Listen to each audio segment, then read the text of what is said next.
tothom. Per mi és un goig i una satisfacció ser aquí. Quan em van dir un dissabte al matí vaig dir en una època tan trista com aquesta, que a vegades el diari em tenen ganes de qualsevol cosa menys de bueno, no sé, difícil, no? Doncs un dissabte al matí a les 10 i 100 persones aquí és fantàstic, que la gent té les idees clares de quan em complau poder contribuir-hi, ser aquí. Després m'he anat entenent més amb això de la botiflagada. Però està molt bé perquè molt entreplega i embrialles les coses que crec que són molt millors de l'educació. Doncs, molt bé, doncs he preparat una xerrada, estaré content si aconsegueixo dir coses significatives per tots. Venim per aquí des de Barcelona, he passat pel davant de l'IES Jove del Vallès, que és un dels llocs on fem recerca. Una cosa rellevant és que el meu projecte de recerca actual, pagat encara amb diners del Ministeri de Madrid, amb projectes de recerca, perquè es va concedir fa uns quants anys quan encara hi havia diners, doncs és sobre l'impacte que té el difunt programa Educat 1x1 o Educat 2.0, és a dir, l'introducció d'ordinadors a l'aula. I bé, és un tema molt calent i és un tema actual i és un tema del qual també parlaré ara, no específicament del programa, sinó del que passa amb els nanos. Tots els nanos tenen pantalles al seu voltant, fan servir moltes pantalles, són a les xarxes socials, a partir d'una edat molt més jove del que legalment haurien de ser-hi. I de tot això parlaré avui, i a veure si som capaç de dir coses significatives. Parlaré una hora, però després podem dialogar. Em quedaré una estona amb la botifarrada, però ho aprofitaré perquè tinc una col·lega que està en aquests moments treballant a Anglaterra i que viu aquí a Llinars i he quedat després per veure-la, aprofitant que coincidim que és difícil. I anem endavant. Aquí teniu la presentació, la podeu baixar. Si voleu, amb aquestes últimes lletres i el programa de Google de tallar adreces, deixem un 0, un 0, llavors hi ha una I que és una minúscula, rellevant. Sí, aquí podeu baixar la presentació. També podeu escriure, podeu buscar, podeu violar, al Facebook també. Molts missatges de molta gent, estaré content de parlar amb tothom si s'identifica i demana coses raonables. A vegades t'escriu algú i et dius podria llegir aquest text de 50 pàgines i dir-me què em pensa. Molt bé, anem endavant. Això és el que explicaré avui. Primer diré 3 coses que em semblen bàsiques per aprendre avui a escriure. 3 principis, 3 axiomes, 3 punts de partida per tothom, des de primària fins i tot des d'infantil fins a la universitat. Després us posaré un exemple de com aprenen a escriure els nens. Us posaré un exemple simpàtic d'una nena catalana d'origen xinès, que és la filla d'un col·lega de la meva universitat. Després veurem algunes imatges de què escrivim, de com escrivim i començarem a veure ja com podem ajudar els nens a escriure a l'aula. Després parlarem específicament de pantalles i papers, d'aquest moment tan fantàstic que ens ha tocat viure.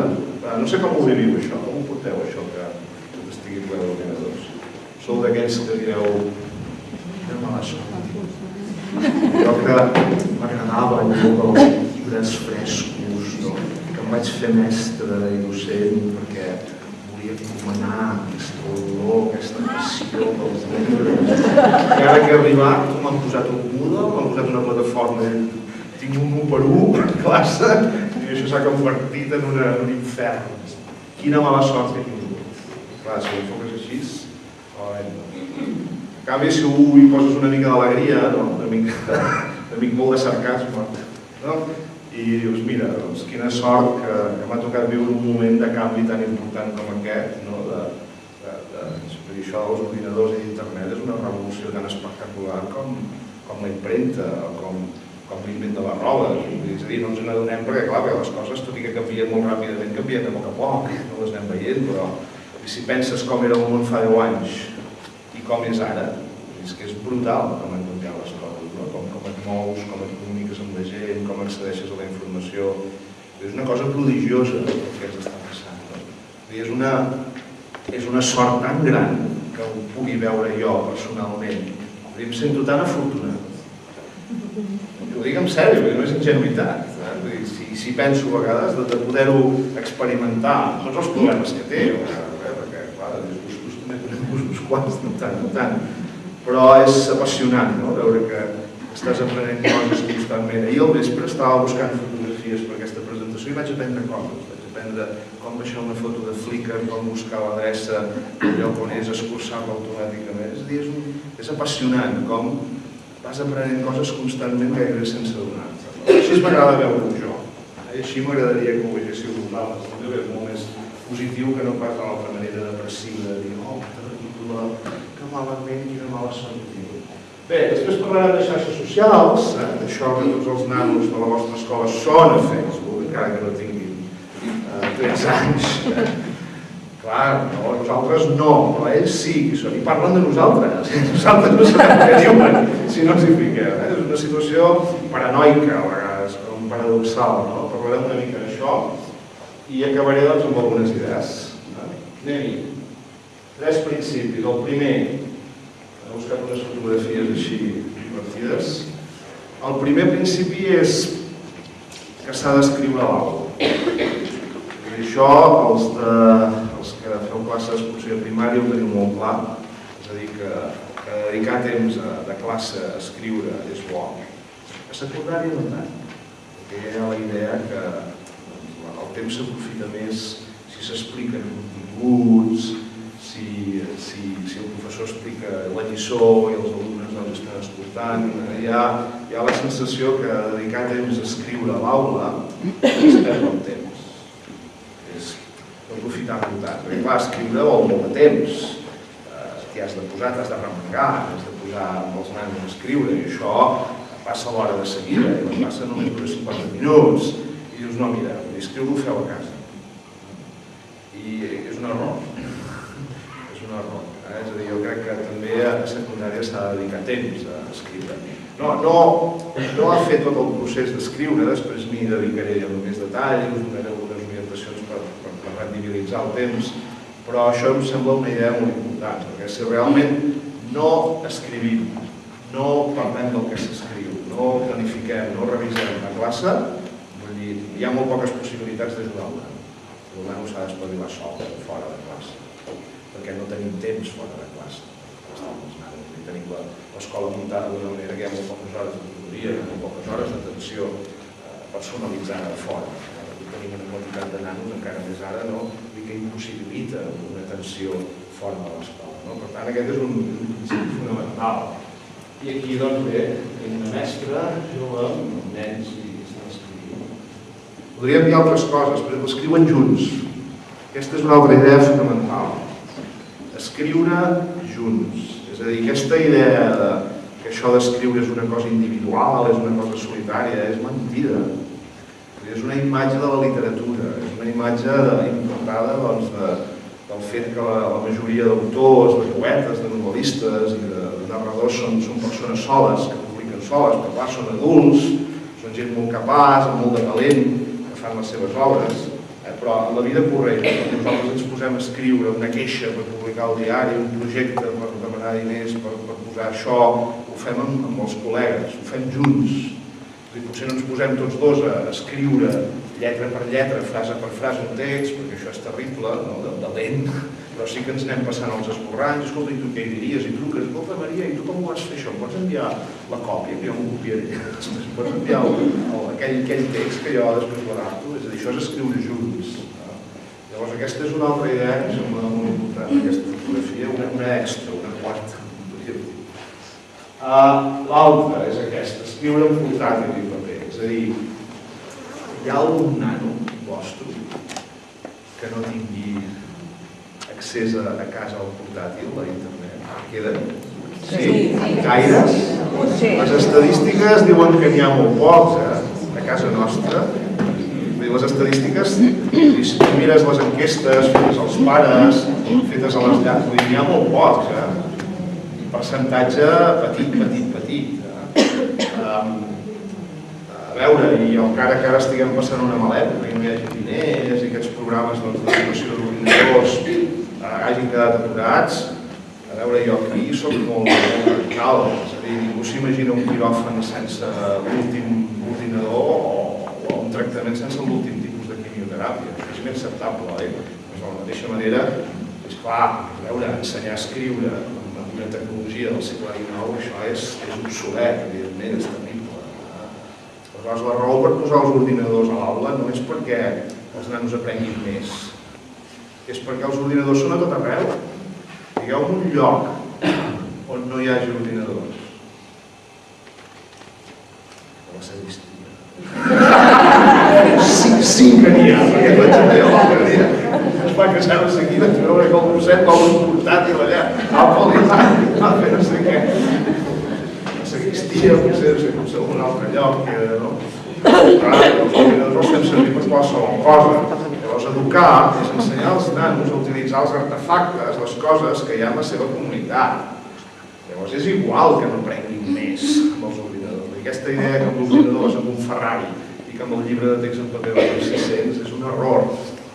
Necessitem ordinadors perquè es fan coses diferents, perquè els nanos necessiten manipular els ordinadors. I el que saben fer fora de l'escola és per passar el temps, és a dir, per divertir-se, per penjar fotos, per fer tot el que fan. Però després el que necessitem és que sàpiguen utilitzar l'ordinador per aprendre, per buscar informació fiable, per construir treballs, per escriure, per llegir críticament. I això no ho saben. Això no ho saben. Més enllà de saber quina tecla han d'apretar perquè allò s'engegui i per actualitzar el programa, que això ho saben fer molt bé, no hi ha res. Si grates una mica, t'adones que tenen habilitats molt mecàniques, molt automatitzades, però que no tenen cap estratègia ni cap capacitat crítica. Necessiten molta ajuda. I els pares estan confosos. Bueno, els pares depèn dels pares, ja ho sabem. Hi ha pares molt cultes, de nivell socioeconòmic alt, aquests s'espavilen sols i orienten i saben què dir-li als nanos. Però bé, els nanos d'una extracció més, els pares d'una extracció més popular, tenen unes idees absolutament ingènues d'internet, pensant-se que tot és molt bo, que no hi ha cap problema si s'hi dona l'internet, o al revés, idees fins i tot paranoiques. I necessiten molt d'ajuda de l'escola per educar això. Que ho mirem bé. Per tant, jo crec que integrar els ordinadors d'una manera o altra, és a dir, si esteu en una escola on hi ha possibilitats, doncs aprofitar-los. I aprofitar el que els nanos poden fer fora de l'escola és fonamental. Això no vol dir renunciar al paper, ni a la llibreta, ni a la cal·ligrafia. Això també és molt important, perquè queden encara moltes situacions en la nostra comunitat en què és molt important escriure en paper. I si no saps escriure en paper una petita dedicatòria, una petita firma amb 4 paraules, dient moltes felicitats pels teus 50 anys, perquè una festa de 50 anys aquest vespre. Si no saps escriure això d'una manera mínimament correcta i simpàtica, doncs que tothom pensarà de tu que ets un ignorant.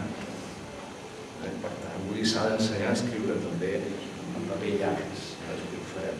Però deixar els ordinadors fora és un gran error.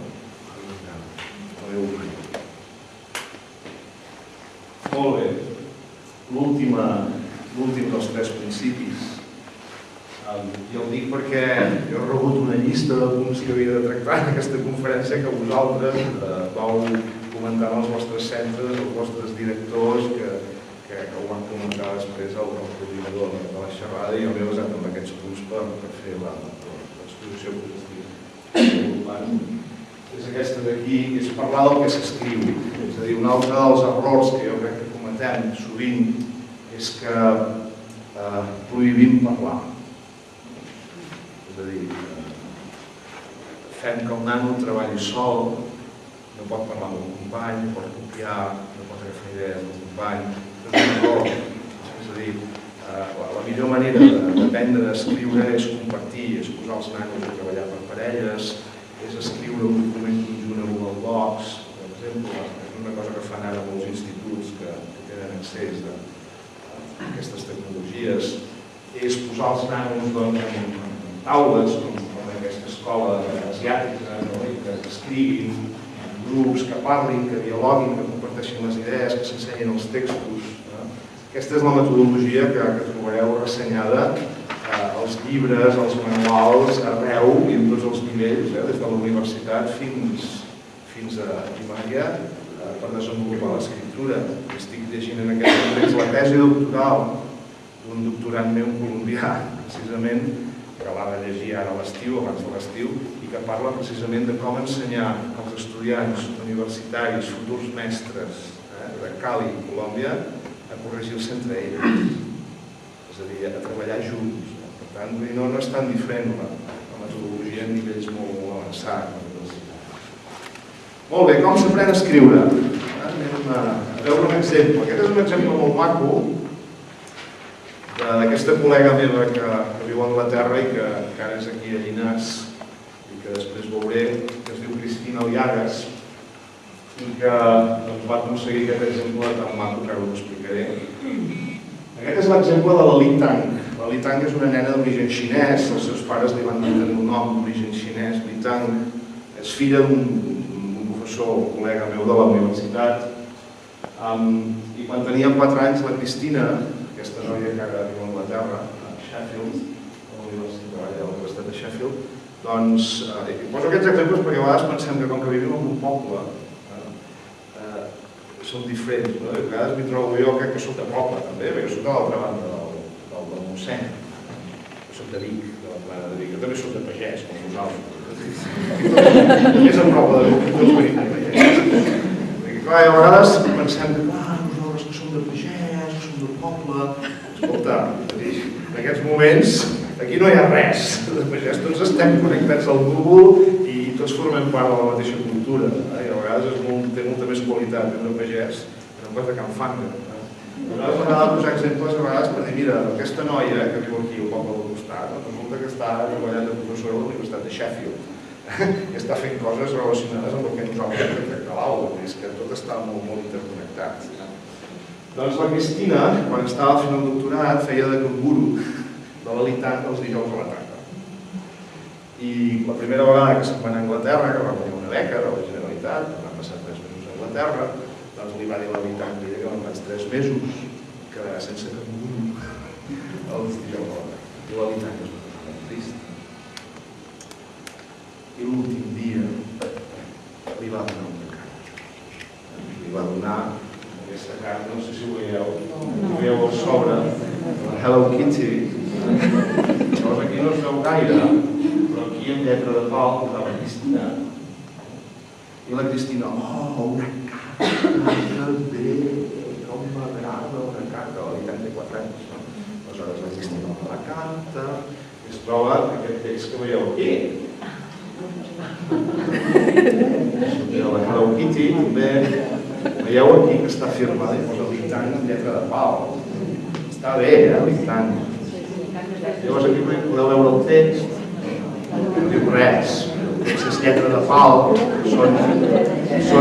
no diu res, són lletres, una posada darrere l'altra, la Cristina es va estar molta estona intentant veure si deia alguna cosa, no diu res.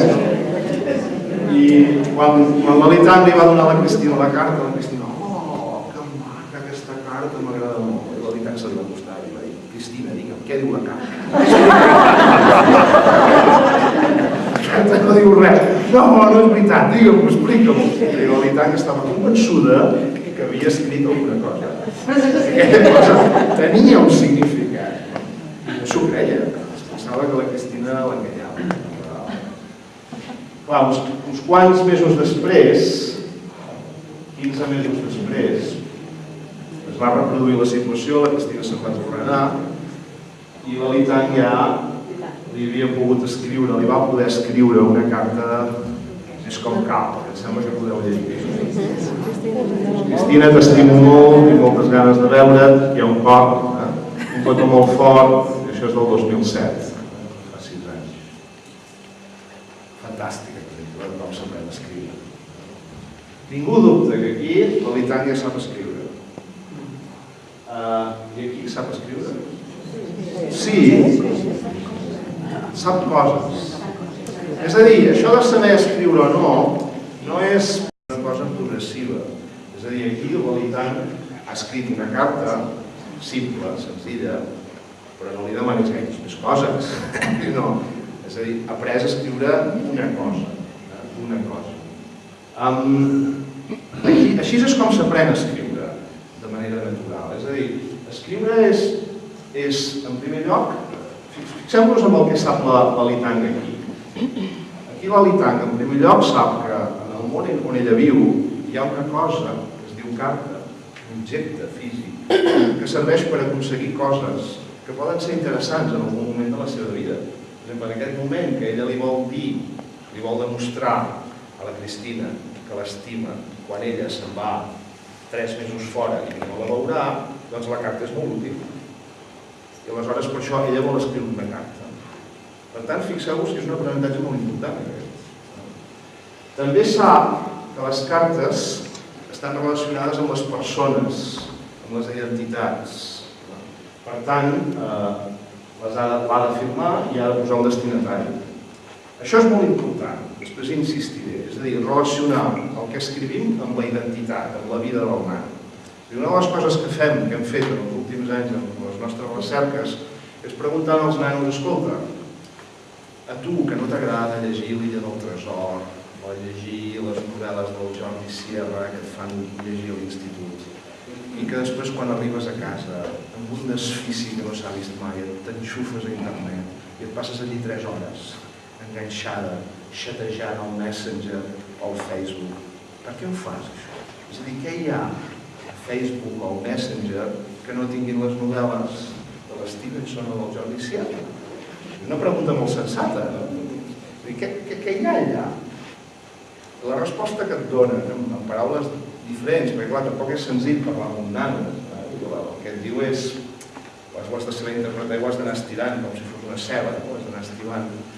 El que em ve a dir és, mira, em fico a Facebook i al Messenger i em connecto a internet perquè allà parlo amb les meves amigues, dels meus amics, i perquè allà doncs interactuo i perquè allà els puc conèixer millor i em coneixen més a mi i d'aquesta manera jo construeixo la meva identitat d'adolescent. D'aquesta manera jo em sento més estimat pels meus amics i puc estimar més els meus amics i per això llegeixo i escric italià. I també per això el Jordi Sierra, un gran novel·lista, no m'entens. A veure, el Jordi Sierra podria ser molt interessant la novel·la del Jordi Sierra. El problema és que els fem fer nosaltres en la novel·la del Jordi Sierra. Digue'm quines són les idees més importants. Fes un resum. Si tothom l'ha llegit, quin interès té fer un resum? No serveix per res. En canvi, si canviem la tasca i diem, escolta, dels personatges que surten en aquesta novel·la del Jordi Sierra, quins t'han recordat a gent de la teva vida? I explica-ho, i quines semblances i diferències hi ha. Quin capítol t'ha agradat més i quin menys? O quin veus més realista i quins menys? És a dir, si fem preguntes que hi hagi un joc que permetin relacionar la lectura o el que escrivim amb la meva identitat, amb el meu joc, doncs d'aquesta manera ens estem ajustant una mica a això que us comentava de la identitat. Llavors aquí, com veieu, la realitat no sap llegir i escriure encara, sap codificar i decodificar a parlar més endavant. Però el que és interessant d'aquest exemple és que fixeu-vos que l'aprenentatge no comença per l'ortografia. L'ortografia és important, o la cal·ligrafia és important, és clar que sí, perquè si no hi ha domini del codi no es pot tirar endavant. Però, és a dir, el que és més important és conèixer que hi ha un artefacte, que és la carta, que es pot utilitzar en la teva vida per aconseguir una cosa que t'importa, que és dir-li a la Cristina, la meva amiga, que no moriré durant 3 mesos, que l'estimo. Això és el més important. És a dir, la manera d'ensenyar a escriure és en situacions concretes, situacions autèntiques, situacions que siguin importants pels nanos i anar pas a pas, no de manera general. Aquesta seria la lliçó que podríem fer. Anem a veure què escrivim, anem a veure algunes altres idees. I aquí us he posat algunes imatges de coses que fan els nanos. Perquè una de les coses que passen, és a dir, de la mateixa manera que us explicava ara, que els nanos poden tenir dificultats per seguir l'illa del tresor o la novel·la del Jordi Sierra, i en canvi després s'enganxen a internet, al Messenger, o a Skype, o al Facebook, o al 20, o el que sigui, doncs el que passa en aquests moments és que els nanos tenen moltes més possibilitats d'escriure que les que teníem nosaltres quan teníem la seva edat. La meva infantesa, la meva adolescència a la Plana de Vic va ser molt corrents. No tinc records especialment negatius, ara d'escriure no ho feia gaire. Els nanos escriuen molt més ara, paradoxalment. Es passen moltes més hores en contacte amb la llengua escrita que no pas abans. Ara, clar, és tot un contacte amb la llengua escrita molt diferent de la que tenim a l'escola i a l'institut. Aleshores, aquí us he posat algunes imatges de coses que fan els nanos, perquè hi reflexionem una mica i després continuem. Aquí teniu, per exemple, això forma part d'una recerca que vam fer abans, aquesta dels portàtils que us mencionava, en què el que fèiem era mirar què feien els nanos fora de l'escola, quines coses feien. I aquí teniu alguns exemples. Això és la llibreta. La llibreta és un llibre d'aquests xulos de paper ecològic que pots comprar a la botiga aquesta Natura, sabeu que hi ha res, que dues noies que després van venir, quan una de les dues va venir a la meva universitat a estudiar traducció i interpretació i per això la vam conèixer i per això ens va explicar tot això que us explicaré ara, doncs aquestes dues noies es van animar a escriure els seus textos i aleshores van decidir fer la llibreta. I la llibreta era això, se'n van anar a Natura, van comprar un llibret d'aquests, es van repartir les pàgines i aleshores cadascuna d'elles escrivia a la pàgina algun poema o alguna prosa que li agradava i s'anaven intercanviant. Era com una capella d'aquelles que va passant d'una casa a l'altra. La llibreta era el mateix. S'anaven comentant. Aquesta m'agrada molt, aquesta també. I d'aquesta manera escrivien aquests seus poemes. Aquí veieu. Hi ha coses molt curioses, per exemple, escrivien en català i en castellà i fins i tot podien fer un poema en què hi havia una estrofa en català i una estrofa en castellà, cosa que jo trobo molt repulsiva i que és un bon exemple de com ha canviat la generació. És a dir, aquesta és una cosa repulsiva perquè per mi català i castellà, encara que pugui tenir una competència equivalent a les dues llengües, no és el mateix. La meva història amb les dues llengües és molt diferent. Però en canvi els nanos que pugen ara tenen una història amb les dues llengües molt equivalent. No hi ha les ideologies i els valors associats que podem tenir la gent de 50 anys. Hi ha un canvi sociolingüístic important. Però bé, en aquest cas no ens interessa tant. Però bé, aquí veieu una de les coses que fan els nanos fora de l'escola. Això és escriure al marge de la llei. Clar, la llei no et permet escriure un poema, una estrofa en català i una altra en castellà, o no et permet compartir amb una llibreta. Tot això és fora de la llei. Això el fan els nanos perquè els dona la gana, perquè els agrada, per voluntat pròpia, per iniciativa pròpia. No tenen ningú que els obligui a fer-ho. Però això és interessant. Molt bé, aquí teniu una d'aquestes coses que ens escandalitza tant. Aquesta és una altra alumna meva que, ja veieu, que m'interessen els alumnes de la universitat per obtenir. Aquesta és una alumna meva amb la qual vam fer una altra recerca sobre els missatges de text. I aquesta era una alumna que ens va explicar que el seu pare treballava en una companyia de telèfons. Llavors, per tant, ella tenia telèfon al començament amb tarifa il·limitada, de vegades, de manera que es podia enviar-se tota mena de missatges. Llavors, ella es passava molts vespres practicant i havia arribat a tenir la capacitat de poder respondre i enviar missatges a les fosques, només pel tacte del teclat i dels dits, de manera popular.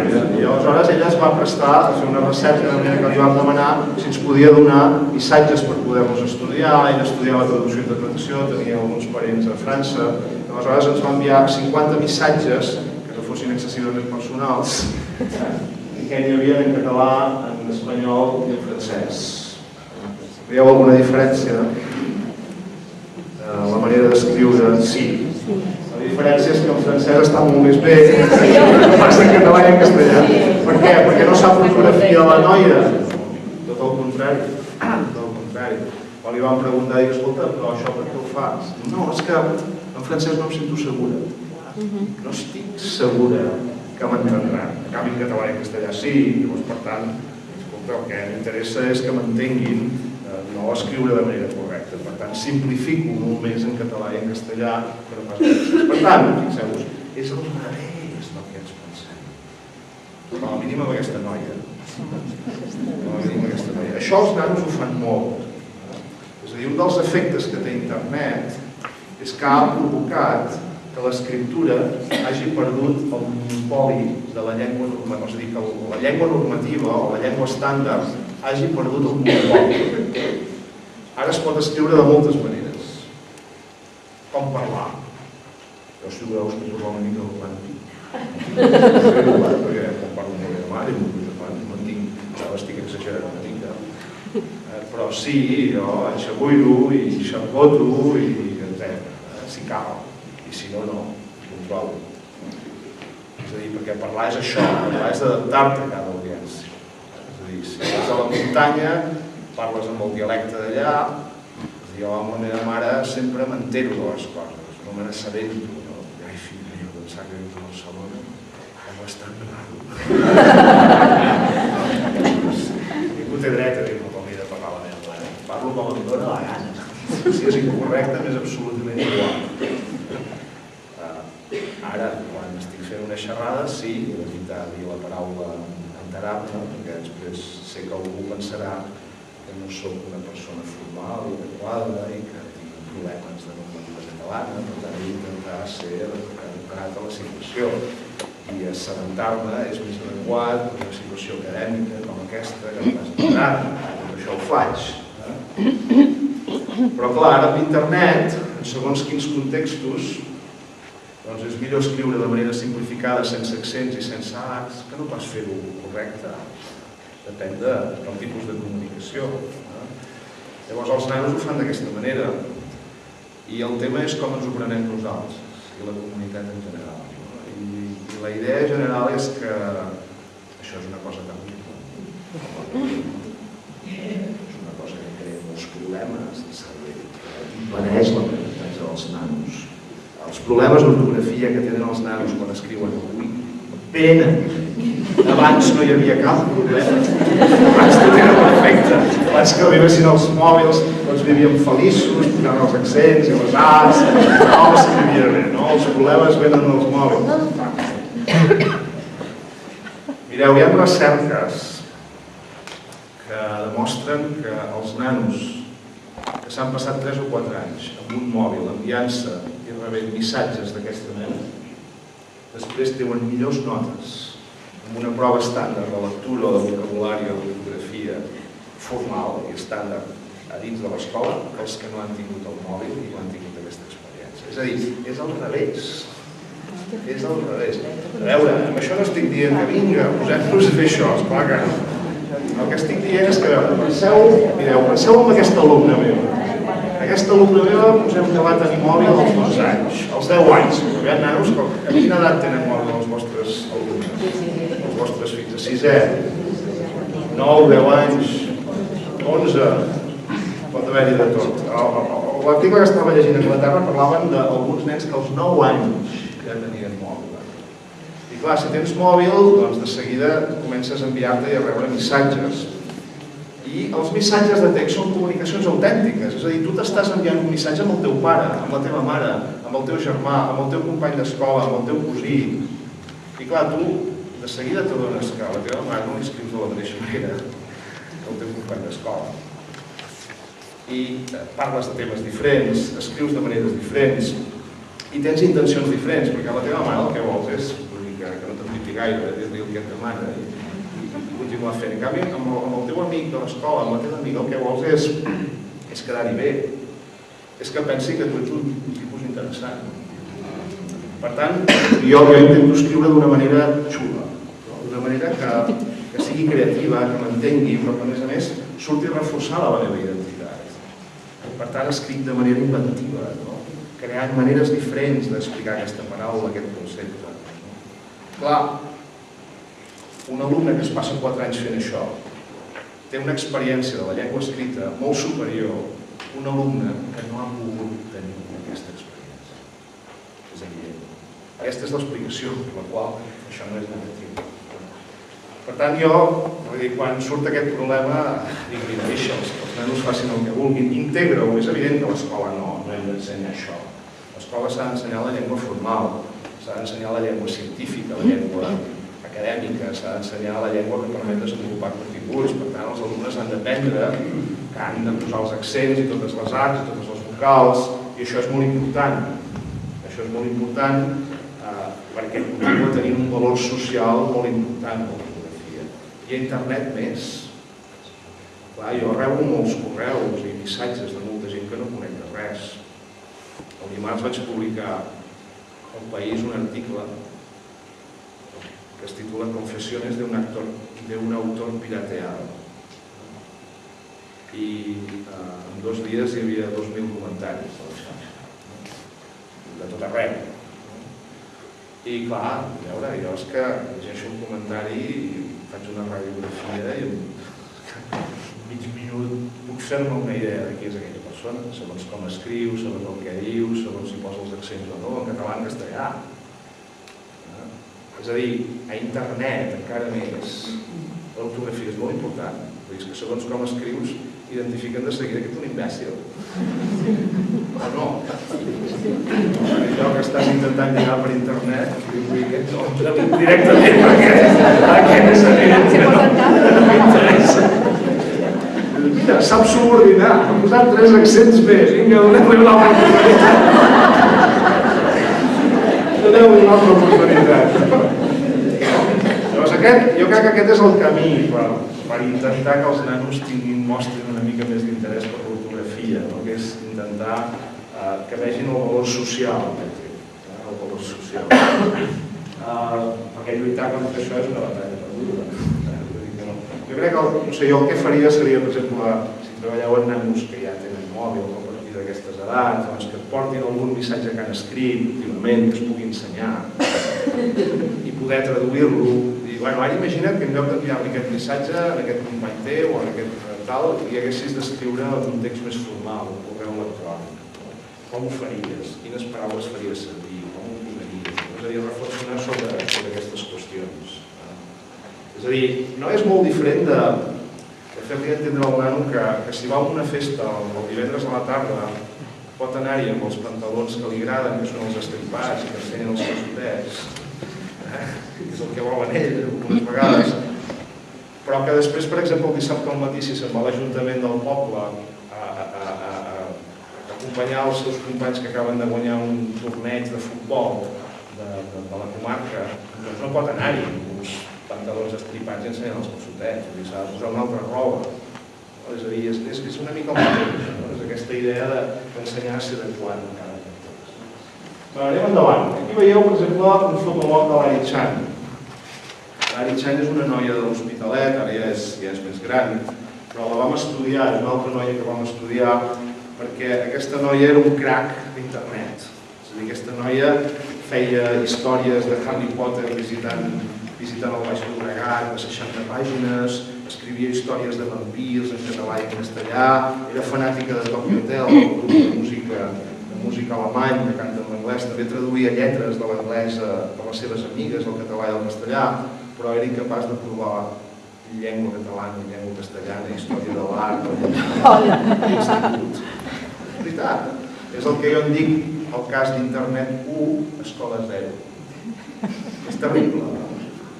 És terrible. I no, va suspendre 3 vegades, és a dir, no va poder anar a la universitat.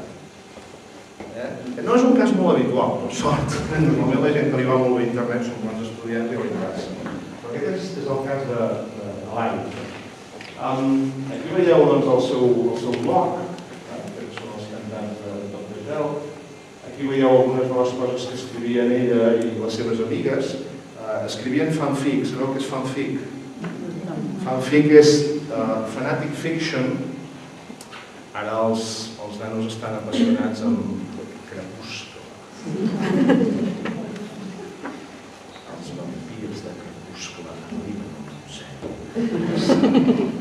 Aquesta. Els nanos escriuen una història, després d'haver-se passat les pel·lícules i els llibres, i la pengen a internet i entren en contacte amb gent de tot Catalunya que escriu sobre minúscula en català. I comencen a fer històries al marge de la llei, també, que els apassionen. Busqueu, això ho faig a vegades amb una xerrada. Fanfic Montseny. Fanfic Montseny. A veure si surt algú. Segur que hi ha algú que diu, jo visc al Montseny i soc un fanàtic de Harry Potter. Ja ha penjat la història a harrypotter.cat, que és el lloc on es troben els fanàtics de Harry Potter en català i on hi trobareu centenars d'històries. Un fanfic és una història en què els nanos agafen elements de Harry Potter o del Senyor dels Anells o de Crepuscle o de Joc de Trons o de Perduts, del que els interessa, o de Pokémon o videojoc. Aleshores s'apropien dels personatges, fan la seva història barrejat amb elements de la seva realitat i la pengen a internet. I després allà troben gent que els interessa i ho llegeixen i ho comenten. És impressionant. Agafeu un dia això i entreu a harrypotter.cat i mireu i trobareu coses impressionants. Això són coses que fan els nanos fora de l'escola. No és la majoria. Per exemple, cada any els meus 100 estudiants de primer de la universitat els ho pregunto, però solen ser 20, 25 que llegeixen i escriuen coses d'aquestes. Fanfic, fanatic fiction.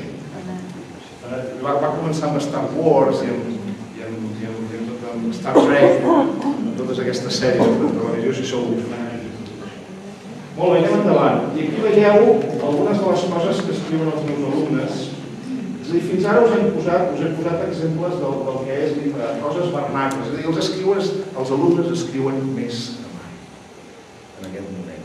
Mai no havien escrit tant els nanos com ara, en la meva opinió.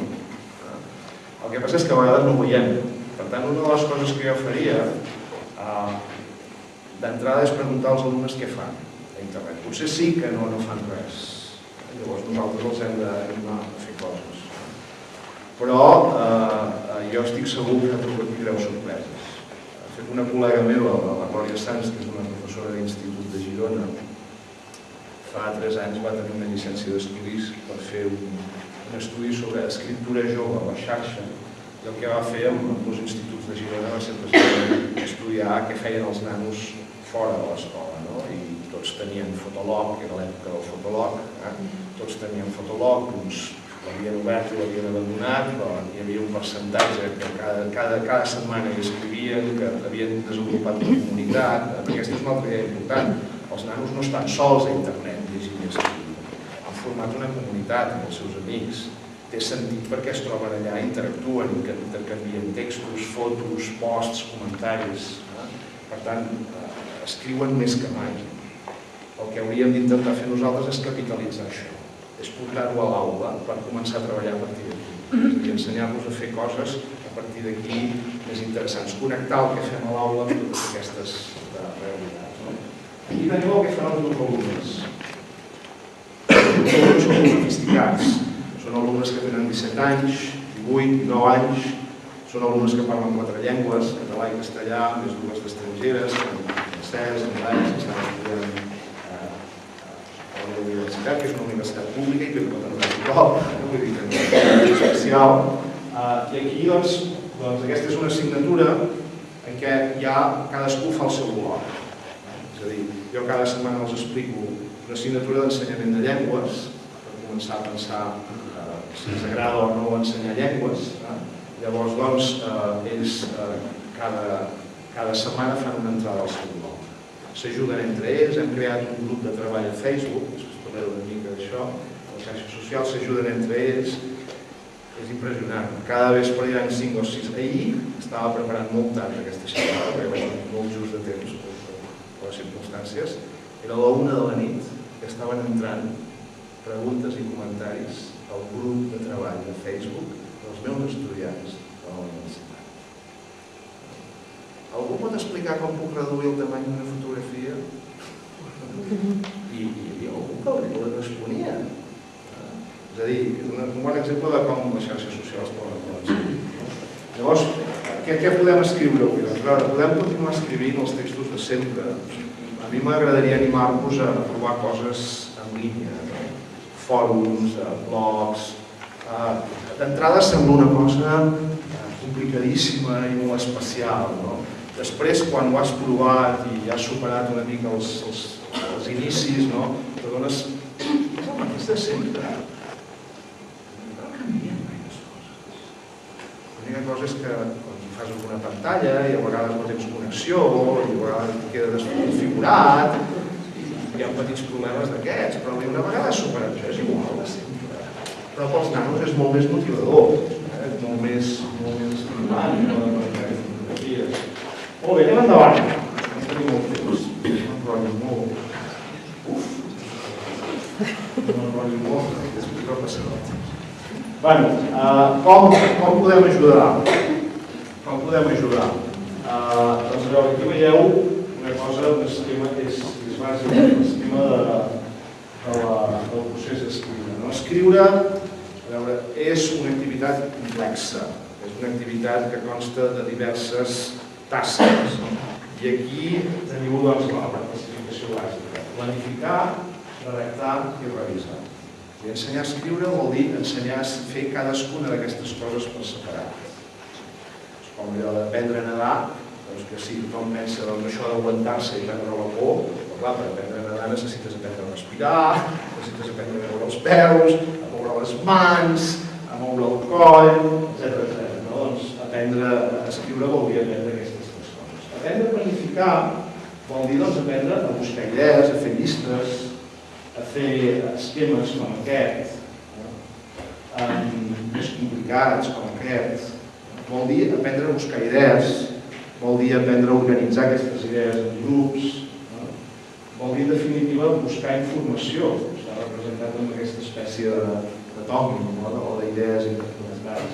Després això s'ha de convertir en un text, que vol dir una paraula darrere l'altra, seguir una estructura sintàctica, però és una activitat diferent, això en diem pròpiament redactar.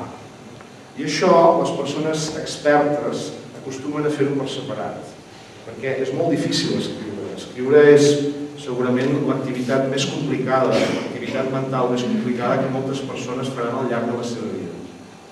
Ho diuen els psicòlegs. Per tant, és normal que la gent tingui molts problemes d'escriptura.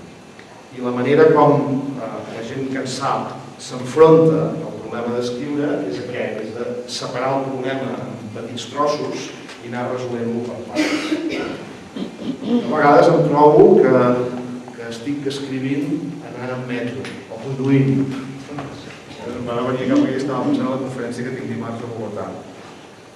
Estava escrivint, estava planificant, estava buscant idees, estava imaginant l'estructura del meu discurs, estava planificant. Aquesta és la part més lingüística i després ve la part de revisar, que ho vaig exemplificar amb aquest microscopi, perquè és la part d'anar corregint i millorant la planificació i la redacció. Els escriptors més experts es caracteritzen perquè revisen més.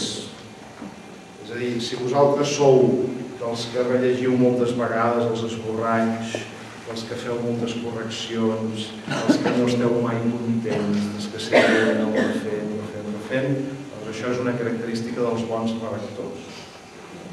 Els mals redactors són aquells que omplen el full i ja està, ja estic, i potser, senyoreta.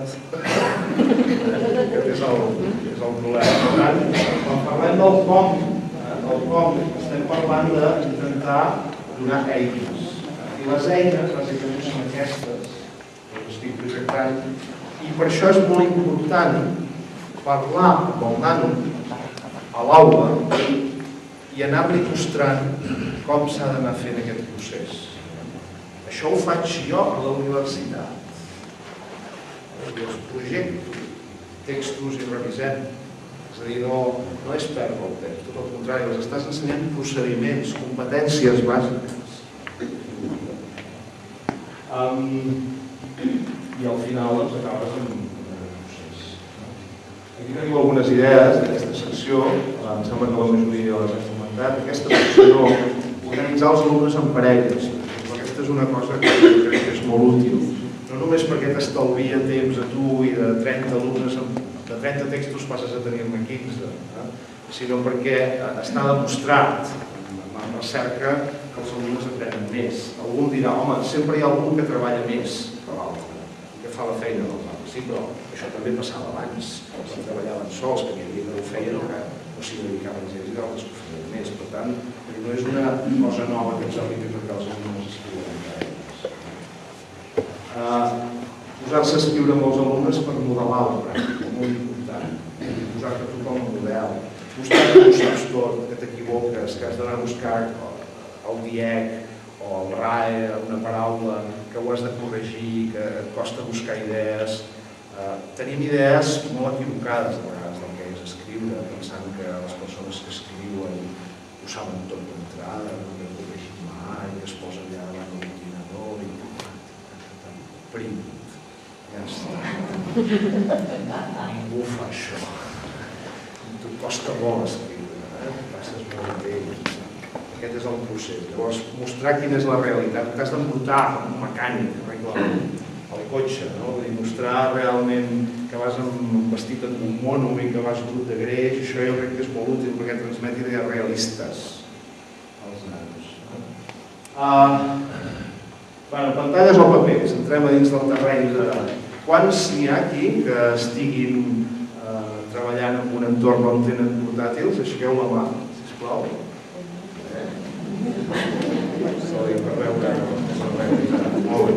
Jo us he preparat algunes, i aniré ràpid, perquè tenim poc temps. Algunes preguntes. La primera pregunta, com s'ha d'escriure? És a dir, vosaltres què demaneu? Que els nanos facin això, que els nanos facin això, o que els nanos facin això? Ja ho explico. Que facin això vol dir que vosaltres penseu que per ensenyar a escriure i per aprendre a escriure els nanos han d'escriure amb paper i amb bolígraf, amb llavis. Perquè d'aquesta manera aprenen més ortografia, perquè no poden fer servir el verificador ortogràfic.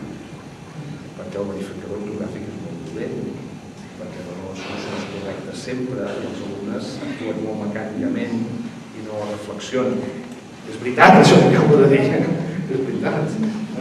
Però aquesta seria una opció. Aquesta és l'opció que també fa servir molta gent, que és que els nanos poden fer servir l'ordinador per escriure a l'aula o a casa seva i quan demanes el treball te'l porten imprès amb tipografia d'ordinador. No fan servir la màquina d'escriure que veieu aquí perquè ja no n'hi ha, si no és en un museu o com a objecte decoratiu, però sí que fan servir l'ordinador. Jo recordo el meu germà que treballava a Sant Hilari, a l'Institut de Sant Hilari, que es va jubilar ara fa poc, que em deia ja fa 3 anys que no hi havia cap alumne que no li donés els treballs impresos. La majoria dels vostres alumnes us donen els treballs impresos, si els demaneu. Sí. Per tant, sou aquí. Sou en aquesta situació del mig. L'altra situació de la dreta és la que podríem dir que és totalment digital, que és que si els alumnes tenen un portàtil que està connectat a la xarxa, vosaltres també, perquè heu de passar per la impressora. Els alumnes pengen directament el treball al núvol i vosaltres el corregiu allà. Qui diu el núvol diu el Moodle, diu una captura de pantalla del meu Moodle. Aquest és el procés normal, aquest per exemple és el procés que seguim a les meves classes on no hi ha paper, ja no hi ha paper. Els alumnes descobreixen molt aviat la utilitat que té poder enviar el treball al professor en qualsevol moment sense haver d'imprimir i d'haver d'anar a la universitat i jo ho corregeixo en línia. Clar, m'ha costat molt adaptar-me a corregir en línia. Aquest és el procés. Llavors, què trobem en la nostra recerca a l'institut, als instituts de Catalunya? Doncs que la majoria dels instituts de Catalunya que tenen l'1:1 són aquí. Molts pocs mestres són aquí. Fa 15 dies vaig entrevistar una mestra simpaticíssima que em va confessar que els alumnes li havien posat el sobrenom de Miss Moodle, perquè era l'única dels 16 que demanava als alumnes que pengessin els treballs a Moodle. No vol dir que la resta no ho feia, tot i que tenien accés a l'ordinador i tenien un Moodle esplèndid, perquè tots els centres tenen Moodle, és la plataforma aquesta digital. Però aquest és el procés. Hi ha mestres amb molt de sentit, no ho estic servint, que consideren que hi ha pràctiques que s'han de fer a mà. perquè els alumnes han de practicar la cal·ligrafia i perquè també han de saber resoldre problemes escrivint a mà. I no em sembla malament. No em sembla malament. Ara, clar, imagineu-vos un curs d'escriptura que tot sigui a mà. O probablement el millor és combinar tot el sistema. La recerca explica que hi ha alumnes que els va molt bé fer-ho en ordinador perquè tenen molts problemes per escriure a mà. De fet, aquí, ja ho llegireu, però la captura que us he posat aquí d'aquesta fotografia és una noia que explica que quan li demanaven els escrits a mà no podia treure mai mala nota perquè sempre havia sigut molt dolenta la cal·ligrafia i sempre li baixaven molt la nota i que quan va poder començar a escriure amb l'ordinador i amb màquines d'imprimir, doncs llavors va començar a ser una de les millors alumnes de la classe.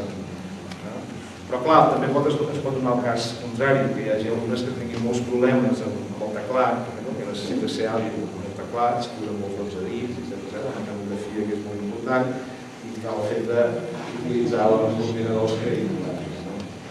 Aquí tenim un altre problema, un altre tema. I si tenim un ordinador, què? Fem dictats?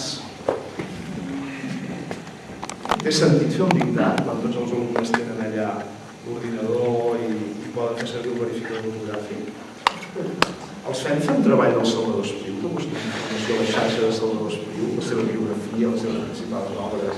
Té sentit quan tots els nanos saben que només han de fer 2 clics per trobar la vida i miracles del Salvador Espriu, que els demanem que facin un treball del Salvador Espriu? Clar, fixeu-vos com canvia tot. Com canvia tot. És a dir, jo crec que no té gaire sentit quan ho tens a 2 clics. El que té sentit és saber quins són els 2 clics que has de trobar per anar a un lloc que sigui fiable, perquè hi ha molta escombraria a la xarxa, ja ho sabem. Per tant, separar l'escombraria de les perles, això és molt important. Ara, demanar a l'alumne que faci un copiar i enganxar o que faci una cosa pitjor, que és intentar semblar que no copies i enganxes, però la biografia de l'Espriu jo no sé com la puc explicar d'una manera més personalitzada, perquè és la que és. No puc inventar-me res més, no? I no posaré a llegir ara tota l'obra del Salvador Espriu. Clar, hem de canviar la manera de plantejar els exercicis, clarament. S'ha d'enfocar d'una altra manera.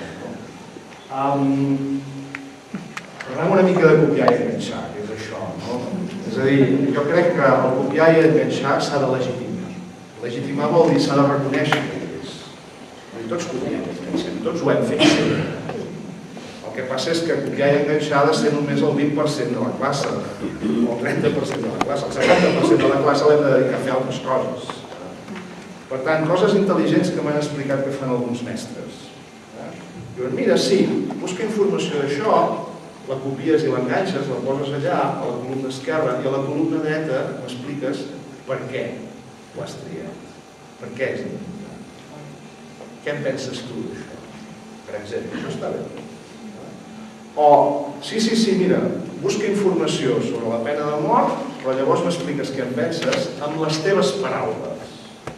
Amb oracions que comencin amb les paraules jo crec que, estic a favor o estic en contra.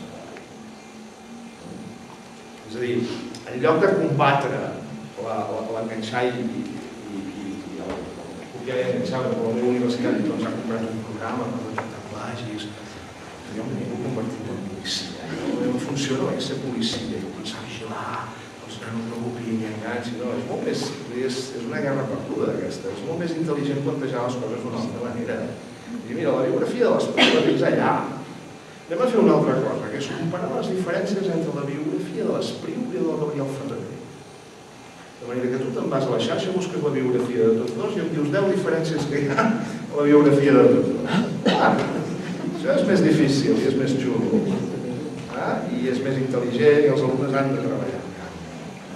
I no només fareu tots el mateix, sinó que tu compararàs el Salvador Espriu amb el Gabriel Ferreter, tu compararàs el Salvador Espriu amb el Pere Quart, tu compararàs el Salvador Espriu de manera que us podeu copiar entre vosaltres. I cada any farem coses diferents. Els meus alumnes que han de comentar notícies del diari, doncs han de ser d'aquest mes. No poden ser notícies de l'any passat. És a dir, si pensem una mica en coses en sentit, és fàcil. Una altra idea important. Han de comentar aquest llibre. Per comentar aquest llibre l'han de llegir individualment, després han de quedar per fer un cafè i s'han d'intercanviar les opinions i han de fer un treball, 2, 3, en què han de posar les opinions de cadascun i han de posar una fotografia que immortalitzi el moment que s'han trobat a la cafeteria del centre per fer el comentari. Per exemple. O, doncs, en aquest treball, els alumnes han d'anar a tal lloc i han de buscar informació d'això. Hi ha d'haver 3 fotografies en què es vegi l'alumne al costat del cartell del poble. Una mica de conya, però estan encantats els alumnes. És a dir, integrem les fotografies i els vídeos i els treballs. El mateix, a veure, si sou professors de ciències o de socials, la fotografia del laboratori, la fotografia d'aquest procés, una captura de pantalla d'això que hem fet. És a dir, comencem a treballar realment també en individualitat. Molt bé, arribem a les xarxes socials. Les xarxes socials, gran tema, no? Fa un any feia una xerrada amb un grup de mares de l'escola. El director em va dir, mira, perquè tenim molts problemes i tal, i una mare em recomanava, em deia, no, mira, diu jo, la meva filla té 12 anys i clar, ha sigut un gran estalvi que entrés a internet a Facebook, perquè clar, la factura del telèfon ha baixat. Ja sé que és il·legal, però la meva filla sigui a Facebook, però és que, clar, els temps són difícils, no? La meva preocupació ara és convèncer-la que no pengi fotografies compromeses, de cara. És a dir, si deixem la hipocresia al marge, a partir d'una determinada edat, tots els nanos són ja a Facebook, abans podien ser 20, són a Facebook. I fan coses terribles. Havia quedat amb el director d'un centre de Barcelona per fer-li una entrevista i estava parlant i va dir, no, perdona, però és que jo he arribat aquí a les 9 amb la idea que podria preparar la teva entrevista i que a les 11 et podria atendre bé, però és que m'ha trobat un alumne que diu que ha perdut el portàtil. Jo penso que li han robat el portàtil, jo penso que l'ha perdut. Un altre que ha robat una caçadora i un altre que ha agafat l'examen de matemàtiques i l'ha pujat a Facebook. I he hagut de solucionar-ho d'això i de manera que no he pogut preparar res. En un altre centre un professor va explicar que havien tingut un problema, un nen havia tingut un accident amb una classe de gimnàstica. L'accident s'havia provocat perquè estaven jugant un joc molt bèstia amb els altres nanos. Un d'aquests nanos va anar expulsat i clar, va quedar absolutament sorprès i impressionat i la seva manera de demanar excuses va ser agafar una foto del nano que havia hagut d'anar a l'hospital perquè havia quedat tot ensangonat al gimnàs amb un trau al cap impressionant, doncs agafar la fotografia d'una festa d'aquest nano i seva, penjar-la a internet i posar perdoneu-me unes lletres perquè ho vegés tota la comunitat de tota l'escola que tots estan connectats a Facebook. Clar, la mateixa escola està prohibit entrar a Facebook. Els professors no entren a Facebook si no és que voluntàriament volen anar. De fet, a les escoles està prohibit utilitzar les xarxes socials. Em sembla, em van explicar l'altre dia que la Generalitat impulsa que a partir de tercer ESO, si pot entrar, és a dir, quan els nanos ja tenen 13 anys, i que hi ha unes pautes per començar a utilitzar els grups de treball. Molt bé, la meva postura, jo no defenso ningú, és el meu punt de vista. El meu punt de vista és que l'escola hauria d'entrar a les xarxes socials. És a dir, l'escola sempre ha ensenyat a parlar i a escriure als nanos. Llavors, ara que els nanos escriuen i parlen més en un lloc nou, que és internet, i que necessiten més ajuda, l'escola no pot quedar-se en casa. L'escola hi ha d'entrar. I ha d'ensenyar als nanos a comportar-se, a parlar amb respecte, a que no poden mal parlar dels seus professors i dels seus companys, i que si volen dir alguna bestiesa ho han de fer amb un missatge privat, i que és millor fer-ho de manera que no quedi constatació escrita.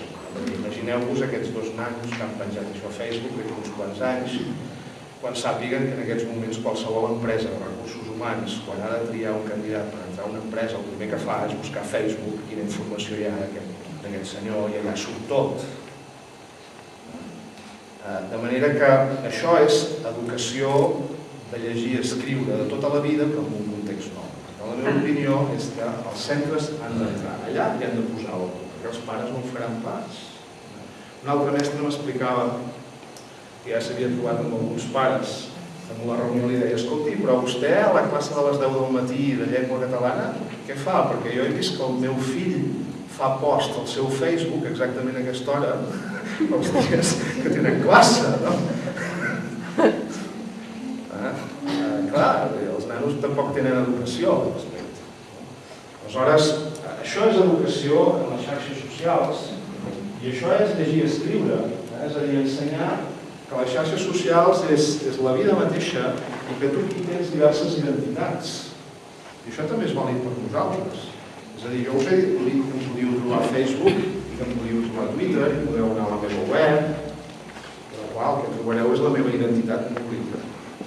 Trobareu les meves adreces públiques que duen el meu nom i el meu cognom, i trobareu les coses que jo faig acadèmiques, científiques, la música que m'agrada. Les webs privades que visito, confesso, no les trobareu perquè faig esforços diaris per amagar-los. És a dir, la meva identitat privada és meva i de ningú més i no vull que ningú sàpiga res. I estan perfectament separades. Tinc adreces opaques, tinc dos universos diferents. I tinc molta activitat, passo moltes hores a internet. I sé com s'ha d'escriure, com llegeixo. I això és el que hem d'ensenyar a l'escola, des de ben petits. Aquí teniu, per exemple, un exemple de quart. Amb els meus alumnes, jo vaig començar utilitzant Moodle, creant grups de treball allà. Però al començament anava molt bé, però als últims anys no hi havia ningú. Dic, escolta, què passa? No, és que tots som a Facebook, és còmode, perquè al vespre som tots allà, ja parlem de tot allà. Dic, escolta, doncs ens anem a Facebook. Llavors jo tinc tots els meus grups de treball a Facebook. Tots els meus... No soc amic de ningú, de cap dels meus alumnes, ja us ho dic, no tinc interès a ser-hi vostre. Quan deixem de ser alumne i professor, llavors si voleu sí, abans no. I aleshores aquí teniu, per exemple, una assignatura de primer d'universitat, de lingüística pragmàtica, en què els alumnes em fan consultes per internet. I un alumne em diu, quina era la diferència entre la implicatura feble i la implicatura forta? Teoria de la rellevància? És dur, Això van ser 15 dies dedicats a això. Quin és el meu compromís? Això ho veuen tots els alumnes. Tots els meus 85 alumnes estan connectats i veuen la pregunta que ha fet un. A veure. Aleshores, quin és el meu comportament? Diu, vinga, que un company respongui. És a dir, jo aplico la teoria de Carl Rogers del mirall. I tu em fas aquesta pregunta, doncs jo repeteixo la pregunta, la faig a tothom i dic, vinga, algú que ajudi el company. Això, la pregunta és a les 12:22, jo responc a les 29, podeu veure els horaris. Ningú respon en 20 minuts i aleshores responc jo. Clar, no és fàcil respondre una pregunta tan tècnica d'una teoria lingüística específica amb l'espai petit que et dona Facebook. Ho has de pensar bé, com dius, perquè t'han d'entendre 85 persones. I aleshores jo aquí li explico la resposta. Dic, Robert, que això hauria d'estar tapat, el nom real, la forta és la que és imprescindible perquè el diàleg tingui sentit, mentre que la feble és la que no ho és, la que podria negar-se i el diàleg seria simplement. Per exemple, vens al cine, diu una persona, l'altre respon, estic mort. La implicatura forta és que està cansat, que no ve. La implicatura feble és que ha corregut una marató, que està malalt, que realment s'ha mort. Aquesta és la diferència entre una forta i una feble. L'alumne em diu, vale, diu, ara està bé, gràcies, Daniel.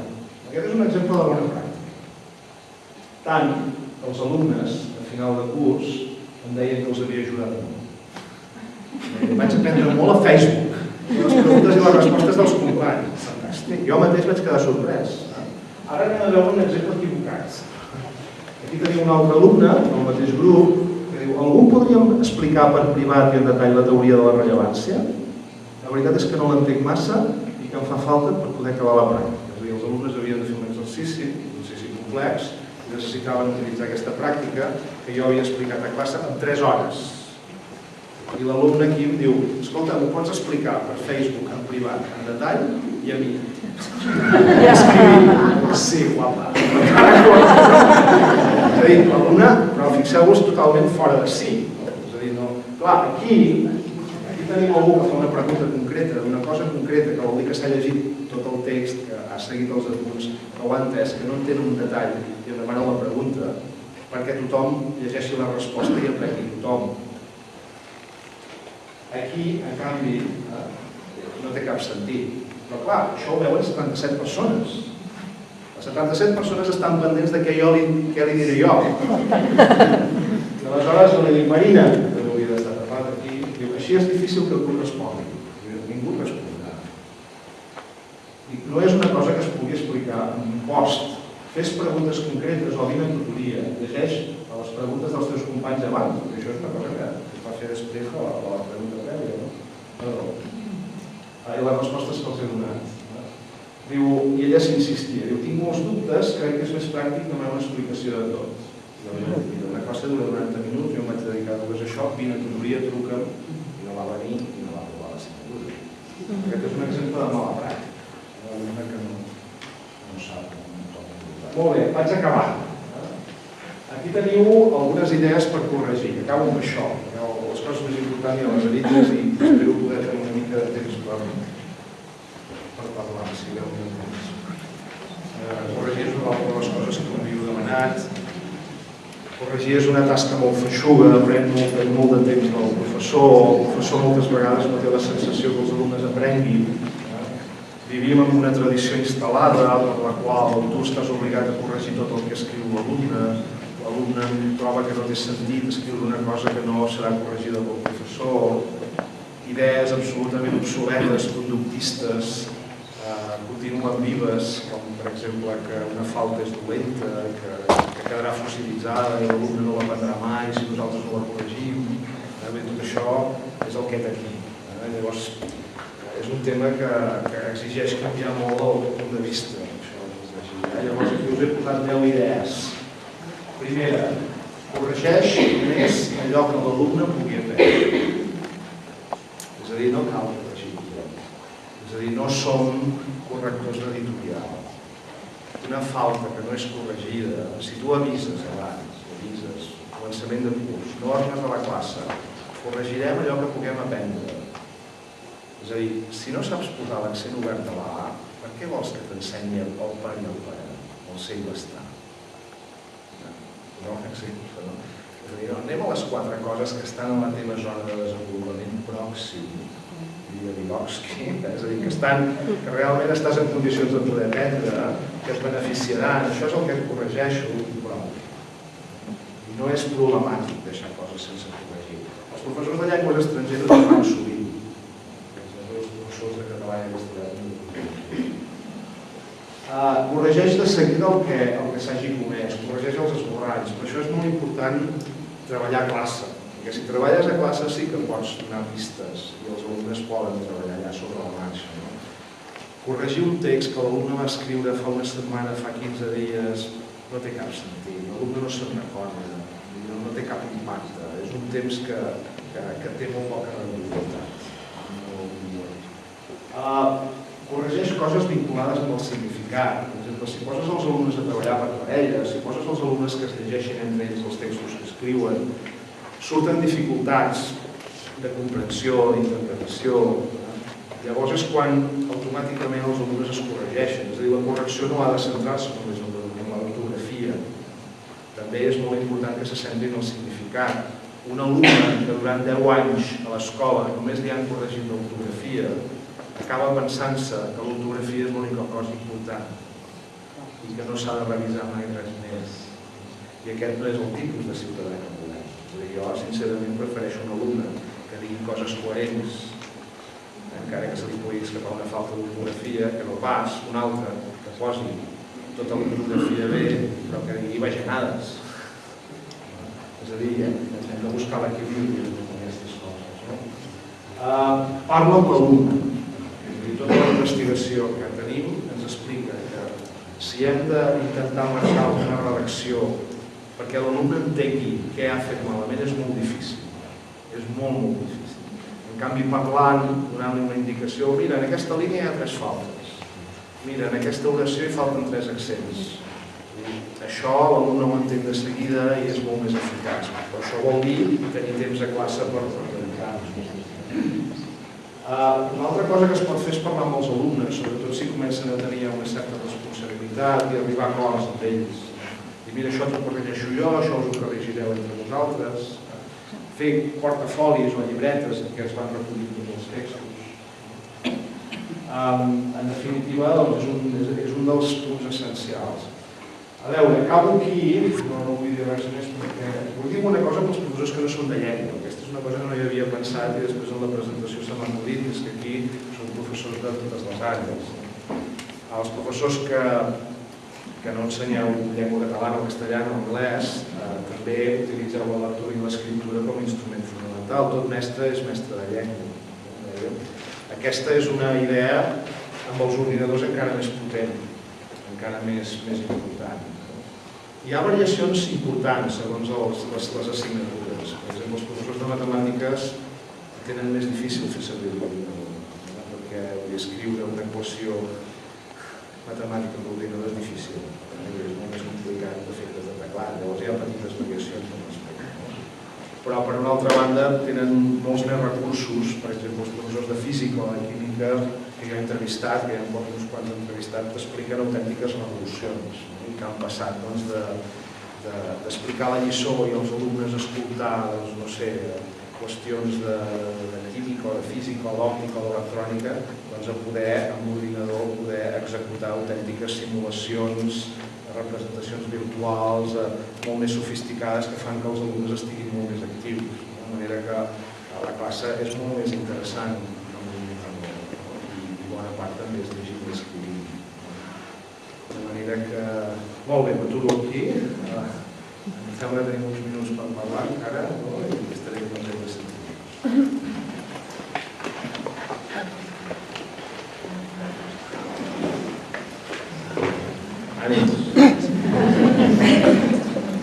Preguntes, comentaris, reflexions, desacords socials.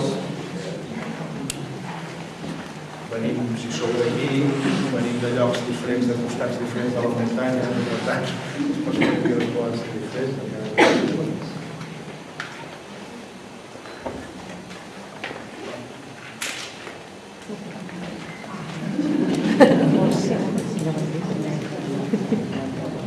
I trenca el gel.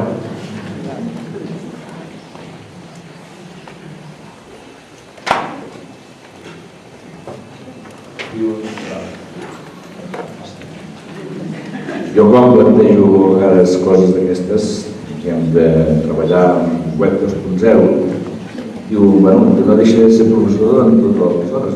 Tu estaves corregint coses o contestant preguntes de 2:45 de la nit o a 1. Clar, jo també tinc la meva vida privada. Doncs, clar, això és difícil, el que li agrada o així, si sent, ho fa. Però motivar a tothom, complicat com a escola.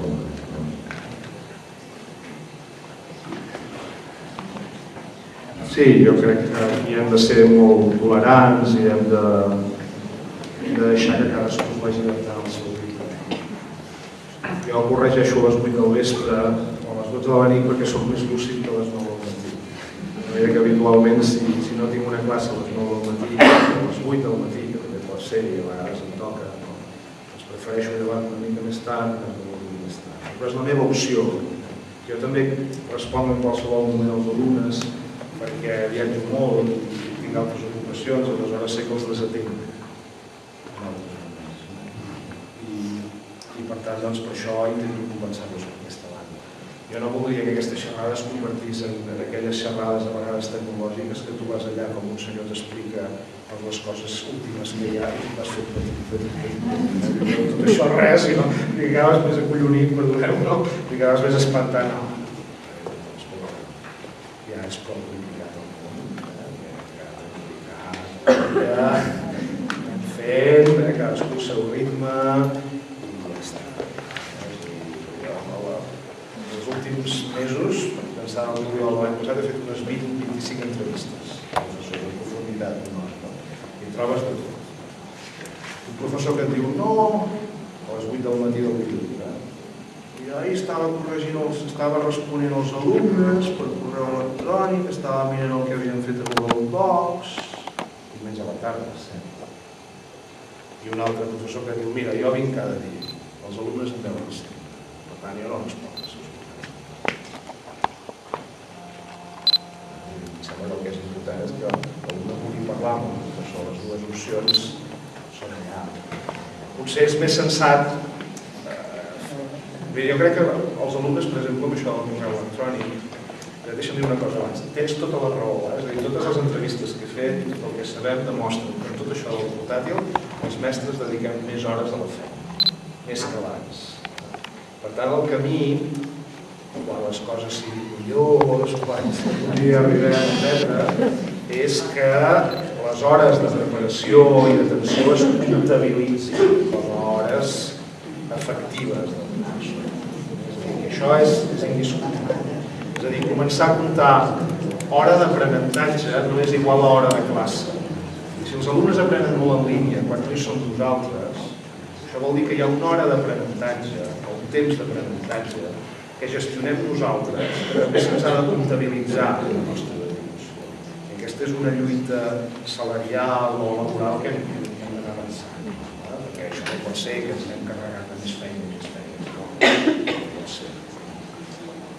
Ara bé, dit això, llavors jo també el que he vist és que com que estem en temps de canvis a vegades no sabem gestionar bé les coses, no? I tu dius, no, ara faré que els meus alumnes em donin els treballs per internet, llavors que me'ls enviïn per correu electrònic. Això és un suïcidi, no? T'entraran virus, la teva bústia quedarà col·lapsada, 1000 problemes tindràs. El que has de fer és que ho pengin a la web, que la web t'ho ordena tot, que et filtra els virus, que t'ho presenta ben fet, és a dir, has de saber molt bé la teva capacitat i poder gestionar això. No pot ser que els alumnes t'enviïn un correu electrònic que es tituli Manetes d'Ànec 24, @hotmail. Els alumnes t'han d'escriure pel correu electrònic oficial del centre. I han de començar a distingir el seu correu personal del seu correu escolar. I t'han d'escriure bé, amb tots els accents i amb totes les A's. I l'educació en l'escriptura comença per aquí. I ells han de saber que poden escriure quan vulguin, però que tu només els respondràs el dilluns al matí a partir de les 10. Ja està. De la mateixa manera que un metge, si no és que tens un atac de cor, no li pots trucar a casa seva. T'has d'esperar a les 10 del matí del dilluns. I tot això ho hem d'anar aprenent. Més opinions, més comentaris. Les escoles aquestes de Barcelona, de la zona alta de Barcelona, privades, concertades, en diuen, estan molt avançades en tot aquest tema? O perquè, clar, veus els nanos aquells tan segurs que trunen per un, fent molt de treball escrit. Jo pregunto perquè tinc curiositat. Jo et puc explicar la meva impressió. La meva impressió general, jo segueixo 4 centres, dels quals n'hi ha de nivell mitjà de Barcelona i de zona alta, i tots públics i algun de concertat. I jo et diria que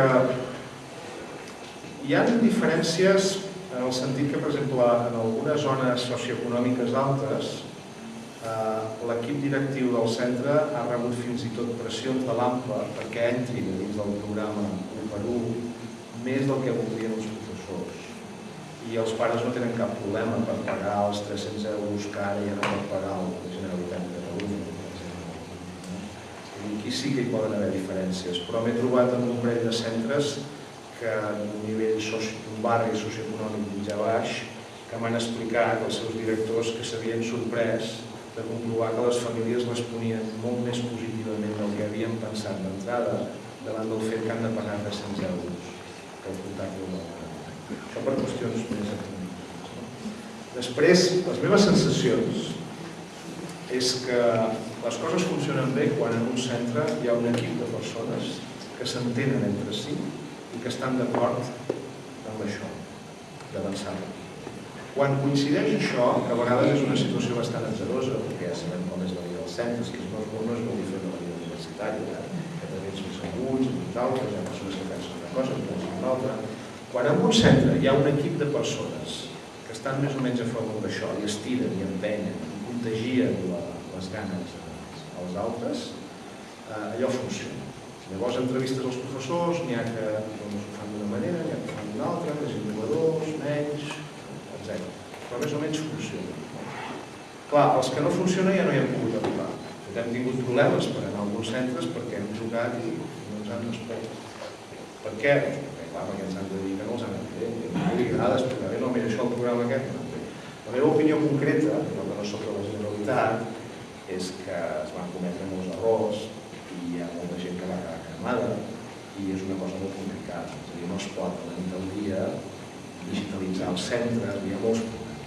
Des de que el vaixell que porta els netbooks de Taiwan s'ha quedat a Dakar per un problema i arriben 3 setmanes més tard i no podem començar temps amb els nanos, els ordinadors, fins a les plataformes editorials, mil coses. Però hi ha una etapa inicial, és a dir, hi ha uns mesos, hi ha un any, 2 anys que són complicats i després la cosa s'estabilitza.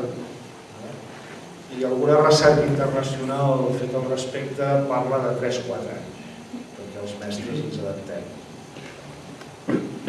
Perquè suposo que us ha passat igual a vosaltres, no? Però un dia el teu telèfon esplèndid, Panasonic, petit, que anava perfecte, es mor, i dius, telèfon, sense telèfon, què fas?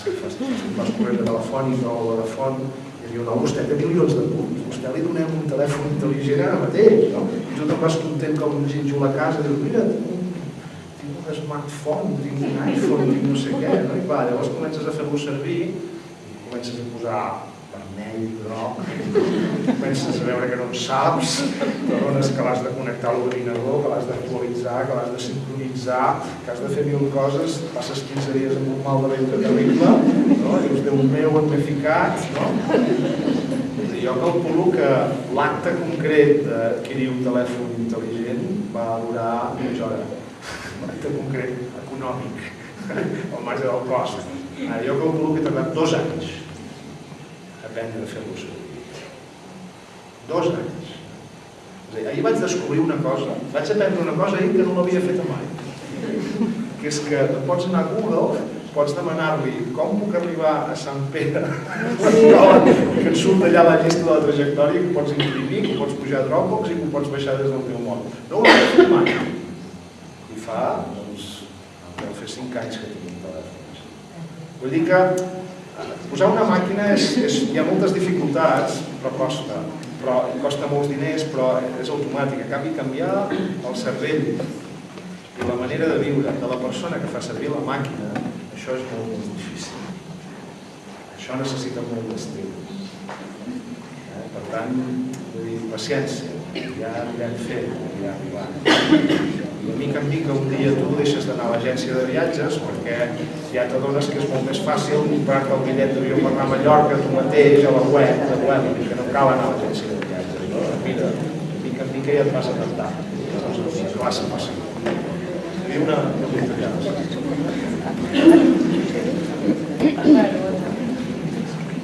La meva pregunta és si té sentit que un cop corregit un text d'un alumne li facis passament.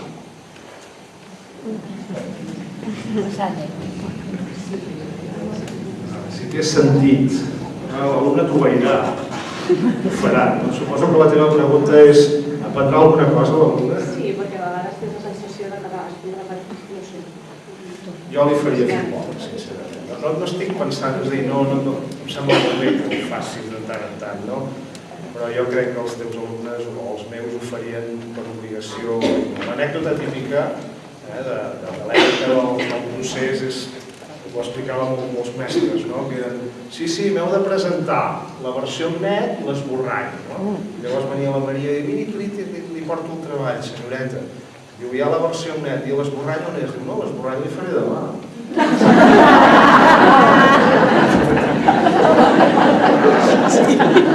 Jo crec que el més interessant és intentar plantejar la situació d'escriptura de manera que ells puguin aprofitar les correccions que tu o una altra persona els pugui dir. Llavors, has de muntar la pràctica d'una manera que passar-ho a net tingui sentit. Per exemple, imagina't que tens un diari al centre que està publicant notícies que surten publicats a la xarxa i que ho pot llegir tota la comunitat. Imagina't que, no sé, que vius en un poble on hi ha un poeta que és conegut, però que no conegut localment, però no fora de la comarca, no? Llavors decidiu escriure una entrada a Viquipèdia, en català i en castellà i en anglès. I us convertiu en wikipedistes. Imagina't, doncs, no sé, que voleu publicar un blog on publiqueu, doncs, no sé, llocs macos de la comarca on es pot anar i orientacions per la gent de fora perquè ho pugui visitar, algun centre. Doncs tu pots treballar en classe, pots fer escriure als alumnes i quan ja ho tenen bé, molt bé, doncs ara ho passem en net i ho penjarem. És a dir, el que sabem és que quan els alumnes saben que algú que no ets tu ho llegirà, tenen més possibilitats de tenir consciència que la ortografia és important. I té més sentit.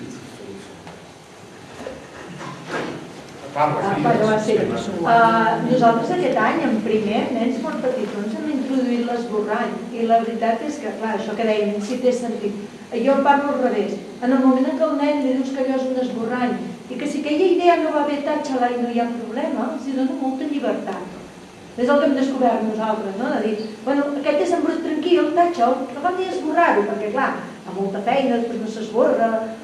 I llavors la llibertat de pensar és que això que estic fent és en brut i aquesta idea després la posaré dalt i aquesta després la posaré baix i aquesta no em serveix i tatxo, jo penso que també és interessant, no? Llavors, clar, tindria sentit passar-ho net perquè aquest directament és en brut i no cal fer bona lletra, no cal fer...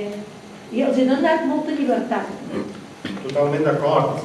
Fins i tot pots fer més coses. Per exemple, pots penjar a les parets de l'aula esborranys i versions finals d'un costat a l'altre perquè els nanos vegin que està penjat allà i que és important.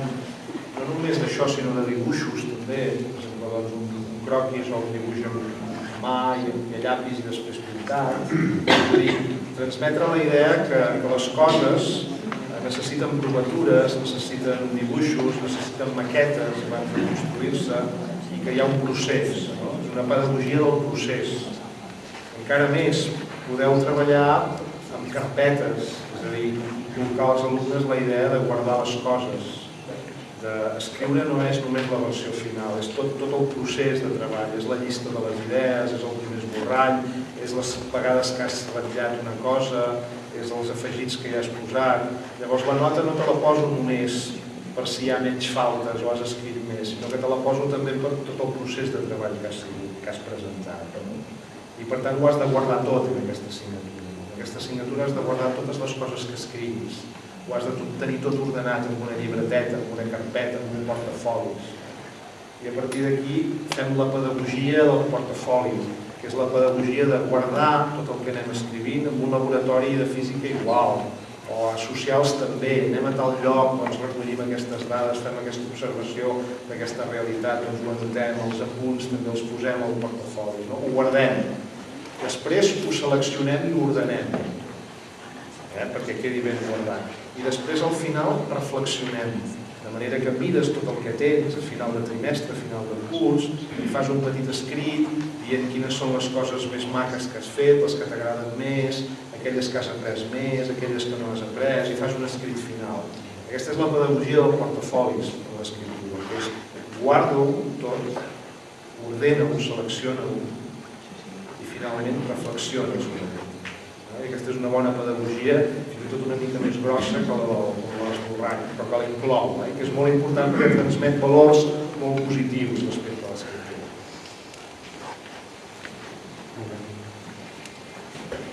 Anem a la botifarra. Doncs moltes gràcies.